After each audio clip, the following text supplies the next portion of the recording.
Good. And then this last variation is also another seated one. This one is going to be a little less intense than the last one that we did. I'll show you sideways first and then front ways. So you're going to start with your legs extended. I'm kind of just walking the flesh of my glutes out of the way here. So you want to be able to feel both of your sits bones. Those are both of your butt bones on the ground. So if you need to rock side to side to feel them, go for it. Legs will start hip width distance is going to be great. For me, I need wider because I need belly space. So that's up to you. Left leg is going to stay still where it is. It's just going to get active. So I'm going to flex my foot and just energize through my heel. Notice how my left knee bent a little bit. For me, that's what I need to do. Otherwise, I get the heel lifted and I'm hyperextended. I'm pushing into the knee. So I don't want to do that. Heel is going to stay on the ground. Knee bends as much as it needs to bend. My right ankle is going to cross over top of my left thigh. Ankle over top of thigh. It's not going to overcross and it's also not going to undercross because that puts too much weight on the ankle. So the knobby parts of those ankle bones are going to rest on the meat of your thigh. Press through both heels. Good. And then just sit up tall.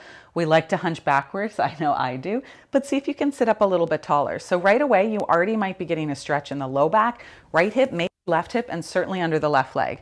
If you have blocks, you may want to use them. One block underneath the right leg, one block underneath the, if I can get it under there, the left knee.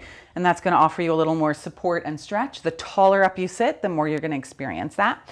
If the blocks feel like too much, just move them out of the way.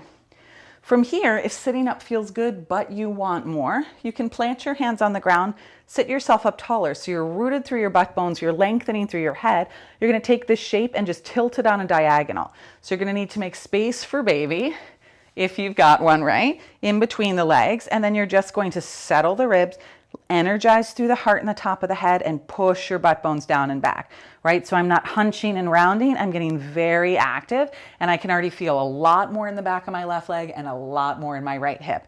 The more you press through your heels, the better. But if the feet need to relax a little bit, that's okay too. Just widen your chest.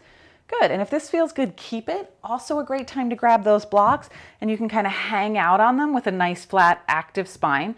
The lower you go, obviously the deeper it is. This is pretty intense right now for me. Perfect. And then if you're done with this really deep stretch, but you still want to stretch but keep it softer, all you're going to do is melt in your heart. So melt your heart backwards. Breathe out and let your head just drop. So hands can either rest to the ground or you can shift forward a little bit more. Notice what we didn't do was go straight and then go backwards, right? You see how I'm behind my butt bones? You always want to be on top of them or in front of them. That's the same when you're standing up too. Always, always, always. We never want to round backwards. That's a lot of pressure on the abdomen, whether you're pregnant or not, and it's just no good for the spine. So get really long and tall, and then when you melt, it's as if your chin is going into your chest and you're rounding into yourself, not behind yourself. You're rounding into yourself, and then you can hang out there just for 3. Let the belly just soften for 2. Good, and 1.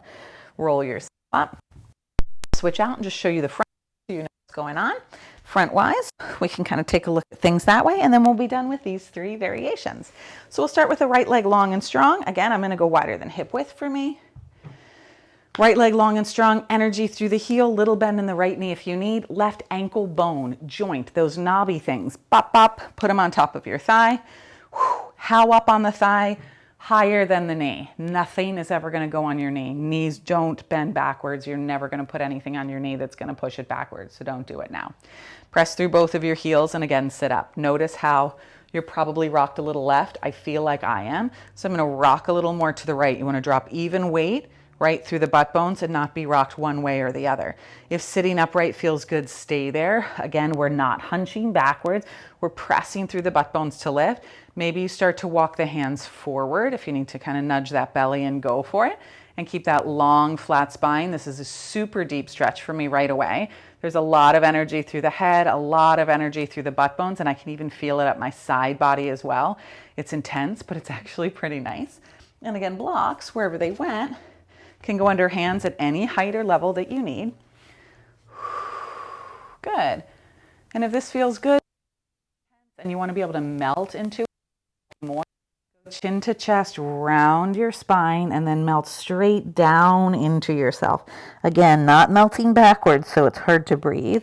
You're melting forward so the neck and chest have a lot of space. Notice again if you've rocked left, Take some energy back into that really stable right leg. Just for 3. Breathe. Just for 2. And 1. Good. Round yourself up. Shake out your legs. Let that go. That was awesome. So those are 3 of your more gentle hip variations. There are so many hip variations, but those are some of my favorite. I'll make a few more videos of a couple others that you can play around with as well. But those 3 are great. They're beginner variations, and you can sub them into any of the flows that you would like to. Hips should never bother the knees. You never want to trade a hip stretch for knee pain ever. It's certainly not an even exchange. You need both of those joints absolutely for the entire time. So take care of your hips, stretch them out. Oh, and hip stretches. If you can stay for a minimum of 3 breaths to 5 breaths, you're golden. 30 seconds would be brilliant, and you can go upwards of 3 to 4 minutes. 3 to 4 minutes is going to be intense. It's going to be super intense. But if you can get there and allow yourself to melt into it, by all means do it. Other than that, give me a minimum of 3 breaths in each hip stretch, and maybe even 5 would be better. Awesome. Cool. Let's try some more. See you later.